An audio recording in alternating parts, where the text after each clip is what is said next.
شہدائے کربلا اور افتخار عارف۔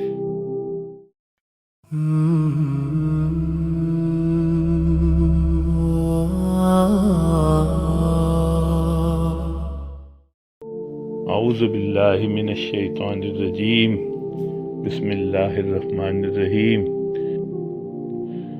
قرآن پاک میں آتا ہے جو لوگ اللہ کی راہ میں قتل کر دیے جائیں انہیں مردہ نہ کہو بلکہ وہ زندہ ہیں۔ حضرت حسین رضی اللہ تعالیٰ عنہ اور ان کے ساتھی جو کربلا میں شہید ہوئے، یقیناً وہ بھی اللہ کے فرمان کے مطابق زندہ ہیں۔ شہدائے کربلا کی مظلومانہ شہادت پر بہت کچھ لکھا جاتا ہے۔ اردو زبان کے مایہ ناز شاعر اور دانشور جناب افتخار عارف صاحب کے کلام سے چند اشعار پیش خدمت ہیں۔ یہ اشعار ان کے کلام میں سے الگ الگ جگہوں سے منتخب کیے گئے ہیں۔ یہ کوئی باقاعدہ ایک جگہ لکھا ہوا کوئی نظم یا مرثیہ نہیں ہے۔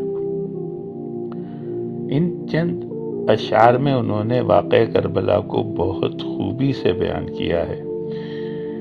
کربلا سے مخاطب ہو کر کہتے ہیں، اے زمین کربلا، اے آسمان کربلا، تجھ کو یاد تو آتے ہوں گے رفتگان کربلا۔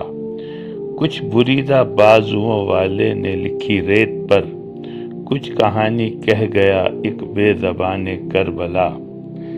ایک ہی شعر میں حضرت زینب اور حضرت عباس کی عظمت کو بیان کرتے ہوئے کہتے ہیں، شجاعت صبر کے پیکر میں ڈھل جائے تو زینب، وفا امکان سے آگے نکل جائے تو عباس۔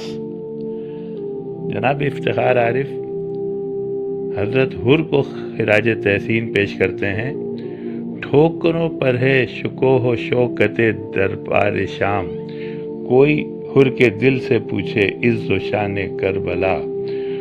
کوفہ اور شام کے لوگوں کی بے وفائی کا ذکر اس طرح سے کرتے ہیں، دمشق مصلحت و کوفہ نفاق کے بیچ، فغان قافلہ بے نوا کی قیمت کیا۔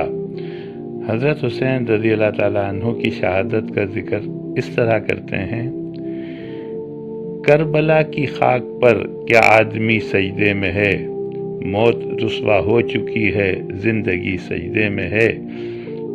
اس پر حیرت کیا لرز اٹھی زمین کربلا، راکب دوش پیمبر آخری سجدے میں ہے۔ افتخار عارف کے مطابق کربلا مسلسل جاری ہے، مگر حضرت حسین جیسا کردار نظر نہیں آتا۔ کہتے ہیں، خلق نے ایک منظر نہیں دیکھا بہت دنوں سے، نوکے سنا پہ سر نہیں دیکھا بہت دنوں سے۔ جھک جانے والے سروں کو نیزوں پر نہیں چڑھایا جاتا، اور باطل کے آگے نہ جھکنے والا سر اب نظر نہیں آتا۔ افتخار عارف واقع کربلا سے نکلنے والا نتیجہ بیان کرتے ہیں، حسین تم نہیں رہے، تمہارا گھر نہیں رہا، مگر تمہارے بعد ظالموں کا ڈر نہیں رہا۔